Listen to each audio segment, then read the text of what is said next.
الحمد لله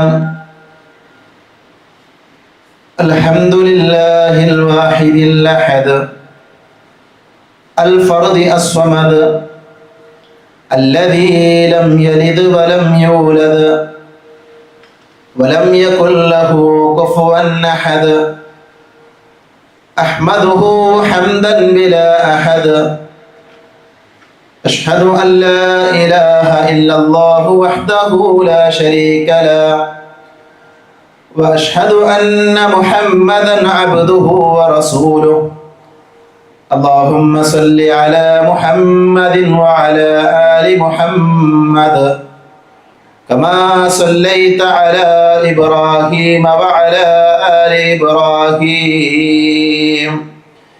إنك حميد مجيد اللهم بارك على محمد وعلى آل محمد كما باركت على إبراهيم وعلى آل إبراهيم إنك حميد مجيد أما بعد فإن خير الحديث كتاب الله وخير الهدي هدي محمد صلى الله عليه وسلم وشر الأمور محدثاتها وكل محدثة بدعة وكل بدعة ضلالة وكل ضلالة في النار أعوذ بالله من الشيطان الرجيم يا أيها الذين آمنوا اتقوا الله حق تقاته ولا تموتن إلا وأنتم مسلمون أعوذ بالله من الشيطان الرجيم والذين آمنوا وعملوا الصالحات أولئك أصحاب الجنة أولئك أصحاب الجنة هم فيها خالدون പരിശുദ്ധമായ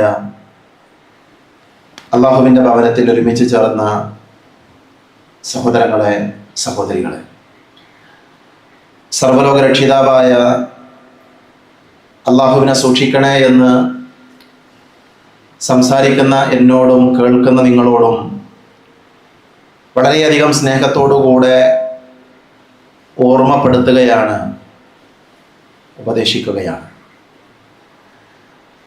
നമ്മുടെ ജീവിതത്തിൽ എത്രയോ ഖുതുബകൾ ശ്രവിച്ചവരാണ്, കേട്ടവരാണ് നമ്മളെല്ലാവരും. ഒരുപക്ഷെ നാം കേട്ട ഖുതുബകളിൽ നിരന്തരം നാം കേട്ടുകൊണ്ടിരിക്കുന്ന ഒരായത്താണ് ആമുഖമായി ഞാൻ ഓതിവെച്ച ആയത്ത്. ഖുതുബകളിലൂടെ നമ്മളിൽ പല ആളുകളും ആ ആയത്ത് മനഃപ്പാഠമാക്കിയിട്ടുണ്ടാകാം. യാ അയ്യുഹല്ലദീന ആമനു തഖുല്ലാഹ ഹഖ്ക തുഖാതിഹി വലാ തമൂതുന്ന ഇല്ലാ വഅൻതും മുസ്ലിമൂൻ. സത്യവിശ്വാസികളെ, നിങ്ങൾ അല്ലാഹുവിനെ സൂക്ഷിക്കേണ്ടതുപോലെ മുറപ്രകാരം നിങ്ങൾ അല്ലാഹുവിനെ സൂക്ഷിക്കണം. വലാ തമൂതുന്ന ഇല്ലാ വഅൻതും മുസ്ലിമൂൻ. മുസ്ലിങ്ങളായിക്കൊണ്ടല്ലാതെ, വിശ്വാസികളായിക്കൊണ്ടല്ലാതെ നിങ്ങൾ മരണപ്പെട്ടു പോകാൻ പാടില്ല എന്ന് അല്ലാഹു സുബ്ഹാനഹു വ തആല പഠിപ്പിക്കുകയാണ്. അല്ലാഹുവിൻ്റെ വസിയത്താണിത്. ആ വസിയത്താണ് എല്ലാ വെള്ളിയാഴ്ചകളിലും ഖതീബുമാർ നമ്മെ ഓർമ്മപ്പെടുത്തുന്നത്. നമ്മുടെ ജീവിതം മുസ്ലിമായിട്ടായിരിക്കണം, മുസ്ലിമായിക്കൊണ്ട് തന്നെ, വിശ്വാസിയായിക്കൊണ്ട് തന്നെ മരണപ്പെടുകയും വേണം. അല്ലാഹു തൗഫീഖ് നൽകുമാറാകട്ടെ. പ്രിയപ്പെട്ടവരെ, റബ്ബ് സുബ്ഹാനഹു വ തആല മുസ്ലിമായി ജീവിക്കാനും മരിക്കാനുമാണ് നമ്മളോട് പറയുന്നത്. ആരാണ് മുസ്ലിം? എന്താണ് മുസ്ലിമിൻ്റെ ആദർശം? ഒരു മുസ്ലിമായ മനുഷ്യൻ്റെ വിശ്വാസം എന്തെല്ലാമാണ്? നമ്മൾ മുസ്ലിമായി മരിക്കണമെങ്കിൽ ആരാണ് മുസ്ലിം എന്നും മുസ്ലിമിന്റെ ആദർശം എന്താണ് എന്നും നമ്മൾ കൃത്യമായി പഠിക്കണം. അപ്പോഴാണ് മുസ്ലിമായി ജീവിക്കാനും മുസ്ലിമായി മരിക്കാനും നമുക്ക് സാധിക്കുക. അതുകൊണ്ട് തന്നെ ഇതൊരു നിസ്സാരമായ കാര്യമല്ല. നമ്മുടെ വിശ്വാസത്തെക്കുറിച്ച്, നമ്മുടെ ആദർശത്തെക്കുറിച്ച് അതിൻ്റെ ആദ്യം മുതൽ അവസാനം വരെ ഓരോ ആളുകളും അനിവാര്യമായും പഠിക്കേണ്ട കാര്യങ്ങളുണ്ട്. അത് പഠിക്കാതെയാണ് നമ്മൾ ജീവിക്കുന്നത് എങ്കിൽ നമ്മുടെ വിശ്വാസത്തിൽ അപൂർണത ഉണ്ടാകും, വിശ്വാസത്തിൽ പ്രശ്നങ്ങൾ ഉണ്ടാകും. അതുകൊണ്ട് തന്നെ നമ്മുടെ വിശ്വാസം ശരിയാകണമെങ്കിൽ, നമ്മുടെ ആദർശം ശരിയാകണമെങ്കിൽ ദീനിൻ്റെ അസ്ലുകൾ, അടിത്തറകൾ നമ്മളെല്ലാവരും പഠിക്കേണ്ടതുണ്ട്. അള്ളാഹു അനുഗ്രഹിക്കുകയാണ് എങ്കിൽ ഇൻഷാ അള്ളാഹ് ഈ ആഴ്ചയിലെ ഖുതുബ മുതൽ നമ്മളൊരു തുടർച്ചയായ ഒരു വിഷയമാണ് പറയാൻ ആഗ്രഹിക്കുന്നത്. അഖീദത്തുൽ മുസ്ലിം, മുസ്ലിമിൻ്റെ ആദർശം, മുസ്ലിമിൻ്റെ വിശ്വാസം. എന്തുകൊണ്ട് ഇങ്ങനെ ഒരു വിഷയം നമ്മൾ പറയണം, നമ്മൾ പഠിക്കണം? ഞാൻ പറഞ്ഞു, മുസ്ലിമായി ജീവിക്കാനും മുസ്ലിമായി മരിക്കാനുമാണ് അള്ളാഹുവിൻ്റെ കൽപ്പന. അതുകൊണ്ട് തന്നെ മുസ്ലിമായി ജീവിക്കണമെങ്കിൽ, മുസ്ലിമായി മരിക്കണമെങ്കിൽ ഒരു മുസ്ലിമിൻ്റെ ആദർശം നമ്മൾ പഠിക്കണം, നമ്മൾ മനസ്സിലാക്കണം. നമ്മുടെ ആദർശത്തിൽ അപാകതയില്ല, അപജയമില്ല എന്ന് ഉറപ്പുവരുത്തണം. ആ ഗൗരവമായ ഓർമ്മപ്പെടുത്തൽ അത് നടത്താൻ വേണ്ടി തന്നെയാണ് ഏതാനും ഖുതുബകളിലൂടെ ഈ ആദർശപരമായ കാര്യങ്ങൾ നമ്മൾ ചർച്ച ചെയ്യാൻ പോകുന്നത്. വിശുദ്ധ ഖുർആനിലെ സൂറത്ത് മുഹമ്മദിലെ 19-ാമത്തെ ആയത്തിൽ അള്ളാഹു പറയുന്നൊരു വാചകമുണ്ട്, ഫഅലം. ഫഅലം എന്ന് പറഞ്ഞാൽ നീ അറിയണമെന്നാണ്, നീ പഠിക്കണം, നീ മനസ്സിലാക്കണം. ഫഅലം, നീ അറിയണം. എന്താണ് അറിയേണ്ടത്? അന്നഹു ലാ ഇലാഹ ഇല്ലല്ലാഹ്, ആരാധനക്കർഹനായി അല്ലാഹുവല്ലാതെ മറ്റാരുമില്ല എന്ന് നീ അറിയണം, നീ പഠിക്കണമെന്നാണ് വിശുദ്ധ ഖുർആനിലൂടെ അള്ളാഹു നമ്മളെ പഠിപ്പിക്കുന്നത്. അപ്പൊ നോക്കൂ നിങ്ങൾ, ആദർശം പഠിക്കേണ്ടത് അനിവാര്യമാണ്. ഇമാം ബുഖാരി റഹ്മത്തുള്ളാഹി അലൈഹി അദ്ദേഹത്തിന്റെ ഗ്രന്ഥത്തിൽ അദ്ദേഹം ഒരു ബാബ് കൊടുക്കുന്നുണ്ട്, ഒരു അധ്യായം കൊടുക്കുന്നുണ്ട്. ആ അധ്യായത്തിന്റെ പേര് തന്നെ അൽ ഇൽമു ഖബ്ലൽ ഖൗലി വൽ അമലി. അൽ ഇൽമു ഖബ്ലൽ ഖൗലി വൽ അമലി, പ്രവർത്തനത്തിന്റെയും വാക്കിന്റെയും മുമ്പ് എന്ത് ചെയ്യണം?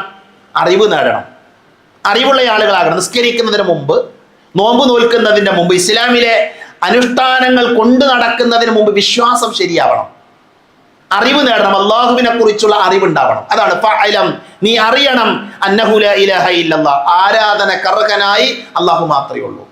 ഇതാണ് നമ്മുടെ ആദർശം, ഇതാണ് നമ്മുടെ അഖീദ, ഇതാണ്. നമ്മുടെ സമൂഹത്തിൽ പല ആളുകളെയും നമുക്ക് കാണാൻ പറ്റും. യഥാർത്ഥത്തിൽ ആരാധ്യനായ അള്ളാഹുവിനെ വിട്ട് മറ്റുള്ള പല ആളുകളെയും ആരാധിക്കുന്ന, അവരെ വിളിച്ച് പ്രാർത്ഥിക്കുന്ന പല ആളുകളുണ്ട്. എന്തുകൊണ്ടാണ് അത്തരം സംഭവങ്ങൾ ഉണ്ടായത്? നമുക്കത് വിശദീകരിക്കാം. ഇവിടെ നാം ഒന്നാമത് പഠിക്കേണ്ടത് നമ്മുടെ ആദർശം എന്ന് പറയുന്നത് ആരാധനക്കർഹനായി അള്ളാഹു മാത്രമേ ഉള്ളൂ എന്നുള്ളതാണ്. അതെവിടെ നമ്മൾ സ്വീകരിക്കേണ്ടത്? ഈ ആദർശം നമ്മൾ എവിടെ നിന്ന് സ്വീകരിക്കണം? ആര് പറയുന്നത് കേൾക്കണം? നമ്മുടെ വിശ്വാസം എവിടെ നിന്നാണ് നമ്മൾ എടുക്കേണ്ടത്? ലോകത്ത് പല മേഖലകളിൽ നിന്ന് പല രീതിയിൽ ആളുകൾ പലതും സ്വന്തമാക്കാറുണ്ട്. പാശ്ചാത്യരെ നോക്കി പലതും പല പല കാര്യങ്ങളും ജീവിതത്തിലേക്ക് കൊണ്ടുവരുന്ന മനുഷ്യന്മാരുണ്ട്, അനുകരിക്കുന്ന ആളുകളുണ്ട്. വസ്ത്രമാകട്ടെ, അതേപോലെ തന്നെ ഭക്ഷണ രീതിയാകട്ടെ, പലരെയും നമ്മൾ അനുകരിക്കാറുണ്ട്. എന്നാൽ ഒരു മുസ്ലിമായ മനുഷ്യൻ അവനവന്റെ ആദർശം സ്വീകരിക്കേണ്ടത് എവിടെ നിന്നാണ്? ഒന്ന്, വിശുദ്ധ ഖുർആനിൽ നിന്നാണ്. രണ്ട്, ഖുർആനിന്റെ വ്യാഖ്യാനമായ വിശദീകരണമായ പ്രവാചകൻ സല്ലല്ലാഹു അലൈഹി വസല്ലമയുടെ തിരുവചനങ്ങളിൽ നിന്നാണ്. ഇതൊരു പുതിയ കാര്യമല്ല. പക്ഷേ നമ്മൾ ഓരോരുത്തരും പരിശോധിക്കേണ്ടത് നമ്മുടെ ആദർശവും നമ്മുടെ വിശ്വാസവും നമ്മുടെ അനുഷ്ഠാനങ്ങളുമെല്ലാം ഖുർആനിന്റെയും സുന്നത്തിന്റെയും അടിസ്ഥാനത്തിൽ ഉള്ളതാണോ എന്ന് എപ്പോഴും പരിശോധിക്കണം. നമ്മളൊരു കാര്യം ചെയ്യുമ്പോൾ അത് ഖുർആനിലുള്ളതാണോ, അത് സുന്നത്തിലുള്ളതാണോ എന്ന് കൃത്യമായി കൊണ്ട് എന്ത് ചെയ്യണം? നമ്മൾ പരിശോധന നടത്തണം. വിശുദ്ധ ഖുർആനെ കുറിച്ച് അല്ലാഹു സുബ്ഹാനഹു വ തആല പറഞ്ഞത് ലാ യഅതീഹിൽ ബാതിലു മിൻ ബൈനി യദൈഹി വലാ മിൻ ഖൽഫിഹി തൻസീലു മിൻ ഹകീമിൻ ഹമീദ്. വിശുദ്ധ ഖുർആന്റെ പ്രത്യേകത അതാണ്. വിശുദ്ധ ഖുർആനിൽ ഒരു ബാത്തിൽ ഉണ്ടാകില്ല, വിശുദ്ധ ഖുർആനിൽ ഒരു പൊയ് വാക്കും ഉണ്ടാവുകയില്ല. അതിന്റെ ഏത് വശമെടുത്ത് നോക്കിയാലും, എവിടുന്ന് നോക്കിയാലും അതിൽ ഒരു അബദ്ധവും കാണാൻ പറ്റില്ല. അതുകൊണ്ട് തന്നെ നാം ആദർശം സ്വീകരിക്കുന്ന വിശുദ്ധ ഖുർആന്റെ പ്രത്യേകത എന്താ? ഒരു അബദ്ധവുമില്ലാത്ത, ഒരു വൈരുദ്ധ്യവുമില്ലാത്ത, തൻസീലും മിൻ ഹകീമിൻ ഹമീദ്, ഹമീദായ സർവ്വലോക രക്ഷിതാവായ അള്ളാഹുവിന്റെ അടുക്കൽ നിന്ന് അവതീർണമായ ഗ്രന്ഥമാണ് ഖുർആൻ. അതുകൊണ്ട് തന്നെ ധൈര്യസമേതം നമുക്ക് എന്ത് ചെയ്യാം? ആദർശം സ്വീകരിക്കാം. എവിടെ നിന്ന്? ഖുർആനിൽ നിന്ന്. അപ്പൊ അതുകൊണ്ട് തന്നെ നമ്മുടെ ആദർശം സ്വീകരിക്കേണ്ടത് എവിടുന്ന? ഒന്ന്, ഖുർആനിൽ നിന്നാണ്. രണ്ടോ, രണ്ട് ഖുർആനിന്റെ വിശദീകരണമായ ഹദീസിൽ നിന്ന് റസൂലുള്ളാഹി പറഞ്ഞു വമാ യൻതിഖു അനിൽ ഹവാ ഇൻ ഹുവ ഇല്ലാ വഹയ്യുൻ യൂഹാ. നബി സല്ലല്ലാഹു അലൈഹി വസല്ലമ ഒന്നും തന്റെ ഇഷ്ടപ്രകാരം പറഞ്ഞിട്ടില്ല. നബിക്ക് തോന്നിയത് വിളിച്ചു പറഞ്ഞ ആളല്ല നബി സല്ലല്ലാഹു അലൈഹി വസല്ലമ. നബി സംസാരിച്ചതൊക്കെ മതപരമായി പ്രവാചകൻ സല്ലല്ലാഹു അലൈഹി വസല്ലമ സംസാരിച്ചതെല്ലാം വഹീന്റെ അടിസ്ഥാനത്തിലാണ്. അതുകൊണ്ട് തന്നെ നബി സല്ലല്ലാഹു അലൈഹി വസല്ലമ പഠിപ്പിച്ചതാണ് ആദർശം. ഖുർആനിലുള്ളതാണ്, പ്രവാചകൻ സല്ലല്ലാഹു അലൈഹി വസല്ലമ പഠിപ്പിച്ചതാണ് നമ്മുടെ ആദർശം. 2 പോയിന്റാണ് ഞാൻ പറഞ്ഞു. ഒന്ന്, നമ്മുടെ ആദർശം എന്ന് പറഞ്ഞാൽ ഈ പ്രപഞ്ചത്തിന്റെ സൃഷ്ടാവായ പടച്ച തമ്പുരാനെ മാത്രം ആരാധിക്കുക എന്നുള്ളതാണ്. ആ ആദർശം നമ്മൾ എവിടെ നിന്ന് സ്വീകരിക്കണം? ഖുർആനിൽ നിന്നാണ്, സുന്നത്തിൽ നിന്നാണ് നാം സ്വീകരിക്കേണ്ടത്. ഖുർആനിൽ നിന്നും സുന്നത്തിൽ നിന്നും അല്ലാതെ നമ്മൾ ആദർശം സ്വീകരിച്ചാൽ അപകടങ്ങൾ ഉണ്ടാകും. ഞാൻ ഉദാഹരണം പറയാം.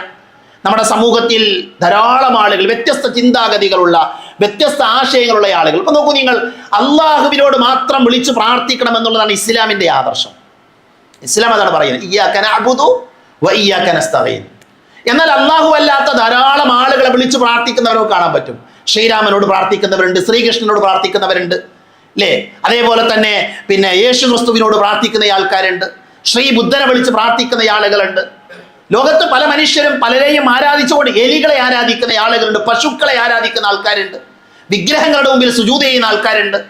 ഇതൊക്കെ മനുഷ്യരുടെ ഇടയിലുണ്ട്.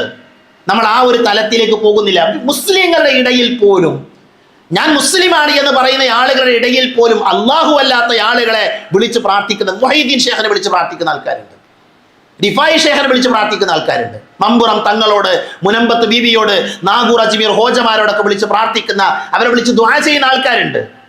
ഞങ്ങളുടെ പ്രശ്നങ്ങൾക്ക് പരിഹാരമാണ് അവരെന്ന് വിശ്വസിക്കുന്ന ആൾക്കാരുണ്ട്. പ്രിയപ്പെട്ടവരെ, അവരെവിടെ നിന്നാണ് ഈ ആദർശം സ്വീകരിച്ചത്? അവരുടെ ആദർശം ശരിയാണ് എങ്കിൽ, ഞാൻ വിമർശിക്കാൻ വേണ്ടി പറഞ്ഞല്ല, അള്ളാഹു അല്ലാത്തവരെ വിളിച്ച് പ്രാർത്ഥിക്കാൻ ദീനിൽ തെളിവുണ്ടാകുമായിരുന്നെങ്കിൽ അതെവിടെ കാണണം? ഖുർആനിൽ ഉണ്ടാകണം, അത് ഹദീസിൽ ഉണ്ടാകണം. അതുകൊണ്ടാണ് ഞാൻ പറഞ്ഞത്, നമ്മുടെ ആദർശം നമ്മൾ സ്വീകരിക്കേണ്ടത് എവിടുന്ന? ഖുർആനിൽ നിന്നാണ്, സുന്നത്തിൽ നിന്നാണ്.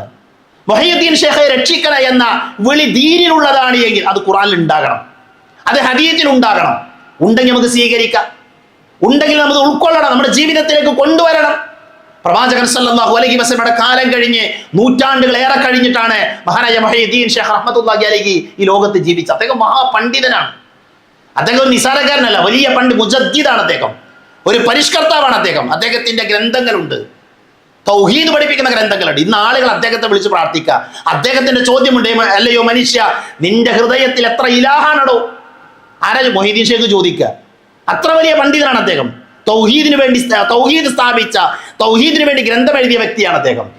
ആ വ്യക്തിയെ വിളിച്ച ആൾക്കാർ പ്രാർത്ഥിക്കുക. അത് ദീനിലുള്ളതല്ല, അത് ഖുർആനിന്റെയും സുന്നത്തിന്റെയും അടിസ്ഥാനത്തിൽ നമുക്ക് കാണാൻ കഴിയുന്ന. ഞാൻ പറയുന്നത്, ആദർശപരമായി വിയോജിപ്പുകൾ എന്തുകൊണ്ട് സംഭവിച്ചു എന്ന് ചോദിച്ചാൽ ഖുർആനിൽ നിന്നും സുന്നത്തിൽ നിന്നും അല്ല ആളുകൾ തെളിവ് പിടിക്കുന്നത്, അല്ല. അതുകൊണ്ടാണ് ഈ അപകടങ്ങൾ ഉണ്ടായത്. ഇപ്പൊ നോക്കൂ നിങ്ങൾ, നമ്മുടെ കേരളത്തില് സലഫി പ്രസ്ഥാനമുണ്ട്, അതേപോലെ വ്യത്യസ്തമായ പല പ്രസ്ഥാനങ്ങളുണ്ട്. അതിൽ കൊട്ടപ്പുറത്ത് വെച്ച് നടന്നൊരു സംവാദമുണ്ട്. കൊട്ടപ്പുറം എന്ന് പറയുന്ന പ്രദേശത്ത് ഒരു സംവാദം നടന്നു. ആ സംവാദത്തിൽ ഒരു ഉസ്താദിന് ആയത്തോതി. എന്തിനായത്തോത്? അള്ളാഹു അല്ലാത്തവരെ വിളിച്ച് പ്രാർത്ഥിക്കാൻ ഒരു ആയത്തോതാണ്. ഏതായത്ത്? വസ്അൽ മൻ അർസൽനാ മിൻ ഖബ്ലിക മിർ റുസുലിന എന്ന് പറയുന്ന ആയത്തെടുത്തോതി. ആ ആയത്തിൽ എന്താ പറയുന്നത്? വസ്അൽ, നീ ചോദിക്കൂ, നബിയെ നിങ്ങൾ ചോദിക്കണം. ആരോട് ചോദിക്കണം? നിങ്ങളുടെ മുമ്പ് കഴിഞ്ഞുപോയ പ്രവാചകന്മാരോട് നിങ്ങൾ ചോദിച്ചു നോക്കൂ. ഈ ആയത്തെടുത്തുകൊണ്ട് ഒരു ഉസ്താദ് പറയുന്ന വാചകം എന്താ? വിശുദ്ധ ഖുർആനിൽ പഠിപ്പിക്കുന്നുണ്ട്. എന്തിനു പഠിപ്പിക്കുന്നുണ്ട്? അള്ളാഹു അല്ലാത്ത ആളുകളോട് ചോദിക്കാൻ, മുൻപ് കഴിഞ്ഞുപോയ നബിമാരോട് ചോദിക്കാൻ പഠിപ്പിക്കുന്നുണ്ട്. അർത്ഥത്തിൽ എന്തെങ്കിലും പ്രശ്നമുണ്ടോ? അർത്ഥം ശരിയാണ്. വസ്അൽ എന്ന് പറഞ്ഞാൽ ചോദിക്കുക തന്നെയാണ്. നിന്റെ മുൻപ് കഴിഞ്ഞുപോയ പ്രവാചകന്മാരോട് ചോദിച്ചു നോക്കൂ എന്ന് തന്നെയാണ് ഖുർആനിലുള്ളത്.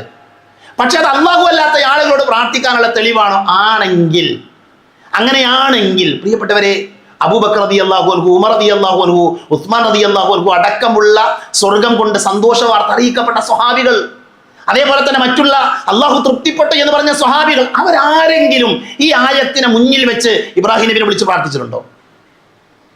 യൂസുഫ് നബിയോട് ദുആ ചെയ്തിട്ടുണ്ടോ? അയ്യൂബ് നബിയോട് ദുആ ചെയ്തിട്ടുണ്ടോ? എന്തുകൊണ്ടില്ല? അവർ ഖുർആൻ അതല്ല മനസ്സിലാക്കിയത്. ആ ഖുർആന്റെ ആയത്ത് എന്തിനാ? മുഹമ്മദ് നബി സല്ലല്ലാഹു അലൈഹി വസല്ലം മുമ്പിലേക്ക് നബിയുടെ ആകാശാരോഹണ യാത്രയിൽ നബിമാരെയൊക്കെ കൊണ്ടുവന്നു, നബിമാരെ ഹാജരാക്കി. നബിയോട് ചോദിക്കും, നബിയെ, ഈ പ്രവാചകന്മാരോട് ചോദിച്ചു നോക്കൂ. എന്താ ചോദിക്കേണ്ട അറിയോ? അള്ളാഹു അല്ലാത്തവരെ വിളിച്ച് പ്രാർത്ഥിക്കാൻ പഠിപ്പിച്ചിട്ടുണ്ടോ? അത് ശരിയാണോ? എന്ന് ചോദിച്ചു നോക്കാനാ പറയണത്. നബിയുടെ മുമ്പിലേക്ക്, നബിന്റെ മുഅ്ജിസത്താണത്, ഒരു അഭിപ്രായതാണ്, വേണമെങ്കിൽ അഭിപ്രായങ്ങൾ, ഞാൻ അതിലേക്ക് കിടക്കല്ല. ഞാൻ പറയുന്നത് വിശുദ്ധ ഖുർആനിന്റെ ആയത്തുകളെ ദുർവ്യാഖ്യാനിച്ചുകൊണ്ടാണ് ആദർശത്തിൽ നിന്ന് പല ആളുകളും വഴിതെറ്റിപ്പോയി. അതുകൊണ്ട് തന്നെ എങ്ങനെയാണ് ഒരു ആയത്തിനെ മുൻഗാമികൾ മനസ്സിലാക്കിയത്, സലഫുകൾ മനസ്സിലാക്കിയത്, അതേപോലെ നമ്മൾ മനസ്സിലാക്കിയിട്ടില്ല എങ്കിൽ നമ്മുടെ ആദർശം അപകടത്തിൽപ്പെടുമെന്ന് എന്ത് ചെയ്യണം, നമ്മൾ കൃത്യമായി മനസ്സിലാക്കണം. റസൂലുള്ളാഹി പറഞ്ഞില്ലേ, എൻ്റെ ഉമ്മത്ത് 73 വിഭാഗമായി പിരിയും. എൻ്റെ ഉമ്മത്ത് 73 വിഭാഗമായി പിരിയും.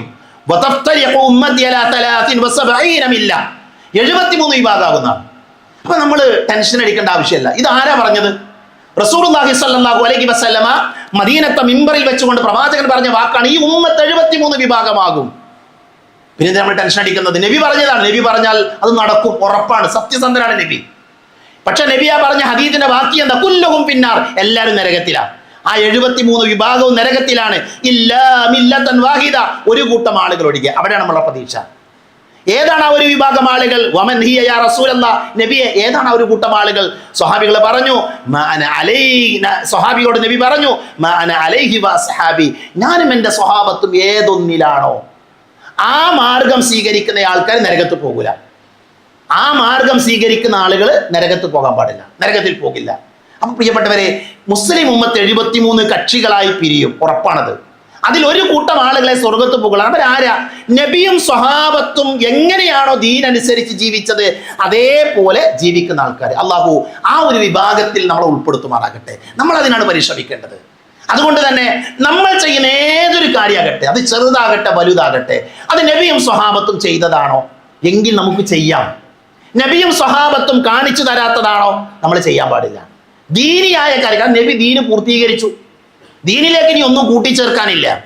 പ്രവാചകൻ സല്ലല്ലാഹു അലൈഹി വസല്ലം ദീന് പൂർത്തീകരിച്ചാണ് ഈ ലോകത്ത് വിട പറഞ്ഞത്. അതുകൊണ്ട് തന്നെ നമ്മുടെ ചിന്തയിലൂടെ, നമ്മുടെ ആലോചനയിലൂടെ ദീനിലേക്ക് ഒന്നും കൊണ്ടുവരാനില്ല. അള്ളാഹു നമ്മളെ പടച്ചെന്തിനാ? വമാ ഖലഖതുൽ ജിന്ന വൽ ഇൻസ ഇല്ലാ ലിയഅബ്ദൂൻ, ജിന്നുകളെയും മനുഷ്യരെയും നാം സൃഷ്ടിച്ചിരിക്കുന്നത് എനിക്ക് ഇബാദത്ത് ചെയ്യാൻ വേണ്ടിയാണ്. അള്ളാഹു നമ്മളെ പടച്ച അതിനു വേണ്ടിയാണ്, അള്ളാഹുവിനെ ആരാധിക്കാൻ വേണ്ടിയാണ്. അപ്പൊ അതാണ് നമ്മുടെ ആദർശം. ആ ആദർശം പ്രവാചകൻ പഠിപ്പിച്ചതുപോലെ, സ്വഹാബികൾ മനസ്സിലാക്കിയതുപോലെ എന്ത് ചെയ്യണം? നമ്മൾ ഉൾക്കൊള്ളണം.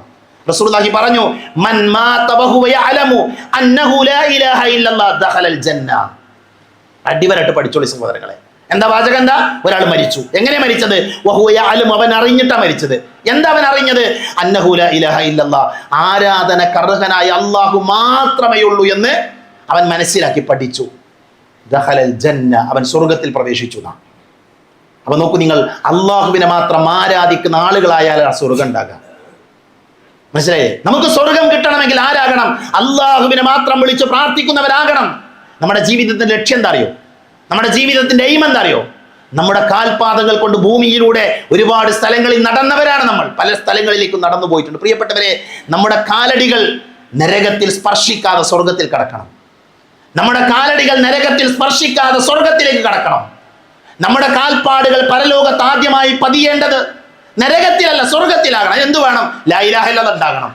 ലാ ഇലാഹ ഇല്ലല്ലാഹ് നബി പഠിപ്പിക്കുക. ലാ ഇലാഹ ഇല്ലല്ലാഹ് അംഗീകരിച്ച നരകത്ത് കടക്കൂല എന്ന് പ്രവാചകൻ സല്ലല്ലാഹു അലൈഹി വസല്ലമ നമ്മളെ പഠിപ്പിച്ചു. മൻ കാന ആഖിറു കലാമിഹി ലാ ഇലാഹ ഇല്ലല്ലാഹ് ദഖലൽ ജന്ന. ഒരാളുടെ അവസാനത്തെ വാക്ക് ലാ ഇലാഹ ഇല്ലല്ലാഹ് ആണെങ്കിൽ അവൻ സ്വർഗത്തിലാണ് എന്ന് പ്രവാചകൻ സല്ലല്ലാഹു അലൈഹി വസല്ലമ നമ്മളെ പഠിപ്പിച്ചിട്ടുണ്ട്. മഹാപണ്ഡിതനായ ഷെയ്ഖ് മുഹമ്മദ് ബിൻ അബ്ദുൽ വഹാബ് റഹ്മത്തുള്ളാഹി അലൈഹി പറഞ്ഞു, വഅഅലമു മാ അമറല്ലാഹു ബിഹി അത്തൗഹീദ്. അള്ളാഹുവിന്റെ കൽപ്പനകളിൽ ഏറ്റവും മഹത്തായ കൽപ്പന ഏതാണ്? തൗഹീദാണ്. തൗഹീദ് എന്ന് പറഞ്ഞാൽ അള്ളാഹുവിനെ ഏകനാക്കുക. ആരാധനകൾ, നേർച്ചകൾ, വഴിപാടുകൾ ഇതൊക്കെ പടച്ചോന് മാത്രം സമർപ്പിക്കുക. നാം സുജൂദ് ചെയ്യേണ്ടത് ആരുടെ മുമ്പില? അള്ളാന്റെ മുമ്പില. നിസ്കരിക്കേണ്ടത് ആരുടെ മുമ്പില? അള്ളാന്റെ മുമ്പില. തവക്കുലാക്കേണ്ടത് ആരെയാണ്? അള്ളാഹുവിനെയാണ്. പേടിക്കേണ്ടത് ആരെയാണ്? അള്ളാഹുവിനെയാണ്. അതാണ് തൗഹീദ് എന്ന് പറഞ്ഞാൽ, അള്ളാഹുവിനെ ഏകനാക്കുക. പ്രിയപ്പെട്ടവരെ, തൗഹീദ് ശരിയായാൽ മാത്രമേ ബാക്കിയുള്ള കർമ്മങ്ങളൊക്കെ സ്വീകരിക്കുള്ളൂ. അപ്പം നമ്മൾ പള്ളിയിൽ നിസ്കരിക്കുന്നുണ്ട്, നമ്മൾ സക്കാത്ത് കൊടുക്കുന്നുണ്ട്, നമ്മൾ ഉദ്ഹിയ്യത്ത് അറുക്കും, നമ്മൾ പെരുന്നാൾ നിസ്കാരം നിർവഹിച്ചു. ഇതൊക്കെ അള്ളാഹു സ്വീകരിക്കണമെങ്കിൽ എന്ത് വേണം? തൗഹീദ് ശരിയാകണം. വിശുദ്ധ ഖുർആൻ അള്ളാഹു പറഞ്ഞു, വഅമ്മല്ലദീന ആമനു വഅമിലുസ് സ്വാലിഹാത്തി ഫയുവഫീഹിം ഉജൂറഹും വല്ലാഹു ലാ യുഹിബ്ബുൽ ളാലിമീൻ. സൂറത്ത് ആലു ഇംറാനിലെ 57-ാമത്തെ ആയത്താണ്. എന്താ അള്ളാഹു പറയുന്നത്?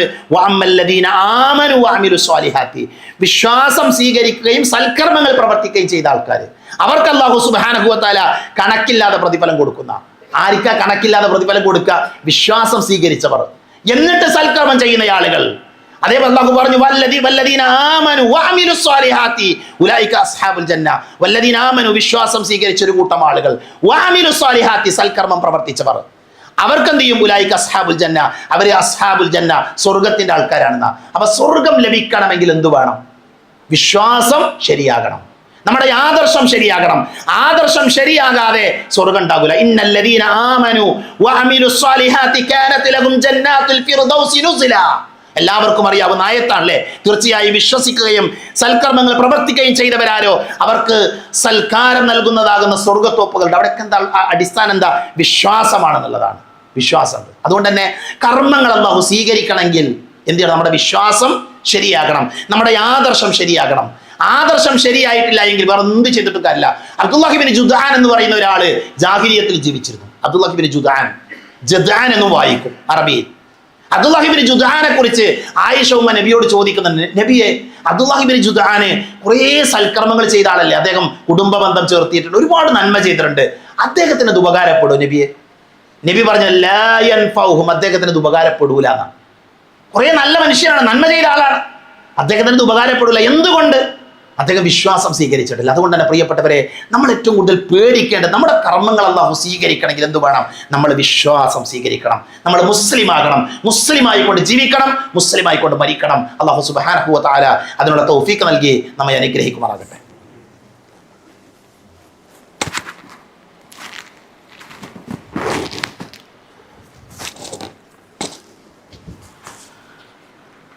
അൽഹംദുലില്ലാഹ് അൽഹംദുലില്ലാഹി അല്ലദീ അല്ലമ ബിൽ ഖലം അല്ലമൽ ഇൻസാന മാ ലം യഅലം വസ്സലാത്തു വസ്സലാമു അലാ അഷ്റഫുൽ മുർസലീൻ വഅലാ ആലിഹി വഅസ്ഹാബിഹി അജ്മഈൻ. അമ്മാ ബഅദ്. ഒരിക്കൽ കൂടെ അല്ലാഹുവിനെ സൂക്ഷിക്കണേ എന്ന് ഓർമ്മപ്പെടുത്തുകയാണ്. നമ്മളാരും നമ്മുടെ ജീവിതം ദുരന്തമാകണം എന്ന് ആഗ്രഹിക്കാറില്ല. പക്ഷെ നമ്മൾ പ്രതീക്ഷിക്കാത്ത, നമ്മൾ നനച്ചിരിക്കാത്ത പല സന്ദർഭങ്ങളിലും നമ്മുടെ ജീവിതത്തിലേക്ക് ദുരന്തങ്ങൾ കടന്നു വരാറുണ്ട്. ഇന്നത്തെ പ്രഭാതവും ഇന്നലെ ഉച്ചയ്ക്ക് ശേഷമുള്ള സമയവും ഒരുപക്ഷെ ലോകം തന്നെ ചർച്ച ചെയ്തുകൊണ്ടിരിക്കുന്നത് നമ്മുടെ രാജ്യത്ത് നടന്ന ഒരു മഹാദുരന്തമാണ്. നമ്മളെപ്പോലെ മജ്ജയും മാംസവും സ്വപ്നങ്ങളും ആഗ്രഹങ്ങളുമുള്ള 242 സഹോദരങ്ങൾ സഞ്ചരിച്ചിരുന്ന ഒരു വാഹനം, ഒരു വിമാനം, അത് തകർന്ന് തരിപ്പണമായി, കത്തിച്ചാമ്പലായി. എൻ്റെ അറിവ് പ്രകാരം ആ വിമാനത്തിൽ നിന്ന് ഒരു സഹോദരൻ ഒഴികെ ബാക്കി മുഴുവൻ ആളുകളും മരണപ്പെട്ടു, കൊല്ലപ്പെട്ടു. ഒരു വ്യക്തി മാത്രമാണ് ഇതിൽ നിന്ന് രക്ഷപ്പെട്ടത്. അതിനു പുറമെ വിമാനം തകർന്നു വീണത് ഒരു മെഡിക്കൽ കോളേജിൻ്റെ മെസ് ഹാളിലേക്കാണ്. ഭക്ഷണം കഴിച്ചുകൊണ്ടിരിക്കുന്ന വിദ്യാർത്ഥികളുടെ ഇടയിലേക്കാണ്. അനേകം വിദ്യാർത്ഥികളും ആ ദുരന്തത്തിലൂടെ കൊല്ലപ്പെടുകയുണ്ടായി. നമ്മുടെ ചുറ്റുപാടിൽ പല ദുരന്തങ്ങളും നടക്കാറുണ്ട്. ഈ ദുരന്തങ്ങളൊക്കെ നമ്മളെ ഓർമ്മപ്പെടുത്തുന്ന കാര്യം എന്താണ്? ഒന്ന്, മരണം വരുന്നത് നാം പ്രതീക്ഷിക്കുന്ന സമയത്തല്ല, നമ്മൾ ആഗ്രഹിക്കുന്ന സമയത്തുമല്ല. നാം പ്രതീക്ഷിക്കാത്ത, നാം നനച്ചിരിക്കാത്ത സമയത്ത് മരണം വരും. സാധാരണ പറയാറുണ്ട്, ഒരു കള്ളൻ വരുന്നത് പോലെ. നമ്മുടെ വീട് കൊള്ളയടിക്കാൻ വേണ്ടി വരുന്നൊരു കള്ളനെ കുറിച്ച് ആലോചിച്ച് നോക്കൂ നിങ്ങൾ. ആ കള്ളൻ വരുമ്പോൾ നമ്മളെ വിളിച്ചു പറയോ, ഞാൻ ഇന്ന് നിന്റെ വീട് കൊള്ളയടിക്കുന്നുണ്ട്? ഇല്ല. നമ്മൾ ഉറങ്ങിക്കിടക്കുമ്പോൾ നമ്മളറിയാതെ നമ്മുടെ വീടിൻ്റെ ജനലുകൾ കുത്തിത്തുറന്ന്, അല്ലേ, ആരും അറിയാതെ അകത്ത് കടന്ന് നമ്മുടെ സമ്പത്ത് അപഹരിച്ചു പോകുന്നൊരു കള്ളനെ പോലെയാണ് മരണം. നാം പ്രതീക്ഷിക്കാത്ത സമയത്ത്, നാം നനച്ചിരിക്കാത്ത സമയത്ത് നമ്മുടെ ജീവിതത്തിലേക്ക് മരണം കടന്നു വരും. ഇത്തരം ദുരന്തങ്ങൾ കാണുമ്പോൾ നമ്മുടെ മരണത്തെക്കുറിച്ച് നമ്മൾ ആലോചിക്കണം. അല്ലാഹു പറഞ്ഞ വാചകം മധ്യതിരി, ഒരാൾക്കും അറിയുകയില്ല നാളെ എന്താണ് സംഭവിക്കുക, എവിടെ വെച്ചാണ് ഞാൻ മരിക്കുക എന്നൊരാൾക്കും പറയാൻ പറ്റൂല. ഒരാൾക്കും പറയാൻ കഴിയില്ല. നമ്മുടെ മരണം എവിടെ വെച്ചാണ് റബ്ബിനെ അറിയുള്ളൂ, അള്ളാഹ്ക്കേ അറിയുള്ളൂ. മരിക്കുമെന്നുള്ള കാര്യം ഉറപ്പാണ്. മരിക്കുമെന്നുള്ളതിൻ്റെ ഉറപ്പെന്താ? ജനിച്ചു എന്നുള്ളതാണ്. ഈ ലോകത്ത് നമ്മൾ ജനിച്ചു എന്നുള്ളതാണ് മരിക്കുമെന്നുള്ളതിൻ്റെ ഉറപ്പ്. പ്രിയപ്പെട്ടവരെ, അതുകൊണ്ട് മരണത്തെക്കുറിച്ച് നമ്മൾ ധാരാളം ആലോചിക്കേണ്ടതുണ്ട്, ചിന്തിക്കേണ്ടതുണ്ട്. നമ്മൾ പ്രതീക്ഷിക്കാത്ത സമയത്ത് നമ്മളിലേക്ക് മരണം വരാം. ആ വിമാനത്തിൽ യാത്ര ചെയ്യുന്ന മനുഷ്യരുടെ സ്വപ്നങ്ങൾ എന്തൊക്കെയായിരിക്കും? ജോലി തേടി പോകുന്ന മനുഷ്യന്മാരുണ്ടാകും, ഭർത്താവിന്റെ സമീപത്തേക്ക് പോകുന്ന ഭാര്യമാരുണ്ടാകും, അവധി കഴിഞ്ഞ് തിരിച്ച് ജോലി സ്ഥലത്തേക്ക് പോകുന്ന കുടുംബങ്ങൾ ഉണ്ടാകാം. പല സ്വപ്നങ്ങളുമായി, പല ആഗ്രഹങ്ങളുമായി യാത്ര ചെയ്യുന്ന മനുഷ്യരാണ് ആ വിമാനത്തിൽ ഉണ്ടായിരുന്നത്. അതാണ് മനുഷ്യന്റെ അവസ്ഥ. നിസ്സഹായനാണ് മനുഷ്യൻ, ഒന്നും ചെയ്യാൻ അവന് സാധ്യമല്ല. റസൂലുള്ളാഹിയുടെ ഒരു പ്രാർത്ഥനയുണ്ട്, അല്ലാഹുമ്മ ലാ തകിൽനി ഇലാ നഫ്സി തറഫത ഐനി. അല്ലാഹുവേ, ഇമ വെട്ടി തുറക്കുന്ന സമയം പോലും, ഒന്ന് കണ്ണ് ചിമ്മി തുറക്കുന്ന സമയം പോലും എൻ്റെ കാര്യങ്ങൾ എന്നെ നീ ഏൽപ്പിക്കരുത് നാഥ. ഒരു ചെറിയ സമയം പോലും നമ്മുടെ കാര്യങ്ങൾ നിയന്ത്രിക്കാൻ കഴിയാത്തവരാണ് നമ്മൾ, ദുർബലരാണ് നമ്മൾ, അശക്തരാണ് നമ്മൾ. അതുകൊണ്ട് തന്നെ ഏത് സമയവും ഈ ലോകത്ത് നിന്ന് വിട പറയേണ്ട ആൾക്കാരാണ് നമ്മൾ. ആ ബോധത്തോടു കൂടെ ജീവിക്കണം. മരണത്തിനപ്പുറം എന്താ?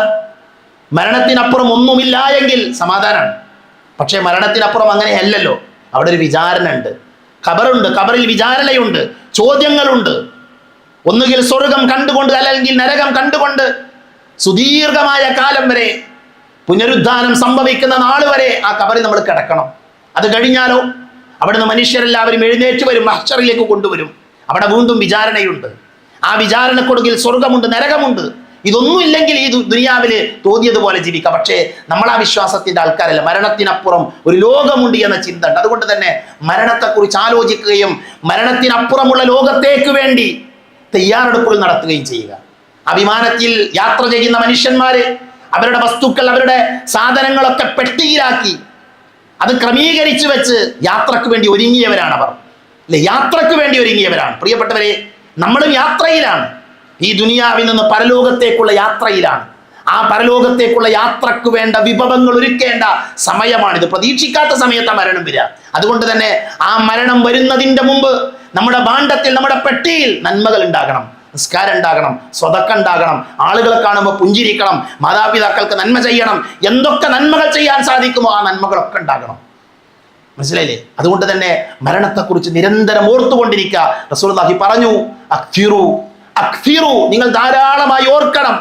എല്ലാ സുഖങ്ങളെയും തകർത്ത് കളയുന്ന മരണത്തെക്കുറിച്ച് നിങ്ങൾ ആലോചിക്കണം, മരണത്തെക്കുറിച്ച് നിങ്ങൾ ചിന്തിക്കണം. അത് പരലോകത്തെക്കുറിച്ച് നിങ്ങൾ ഓർമ്മയാക്കുമെന്ന് റസൂലുള്ളാഹി സ്വല്ലല്ലാഹു അലൈഹി വസല്ലമ നമ്മളെ പഠിപ്പിച്ചിട്ടുണ്ട്. അതുകൊണ്ട് പ്രിയപ്പെട്ടവരെ, ദുരന്തങ്ങൾ നമുക്ക് നൽകേണ്ട പാഠം നാളെ നമ്മുടെ ജീവിതത്തിലും സംഭവിക്കാം.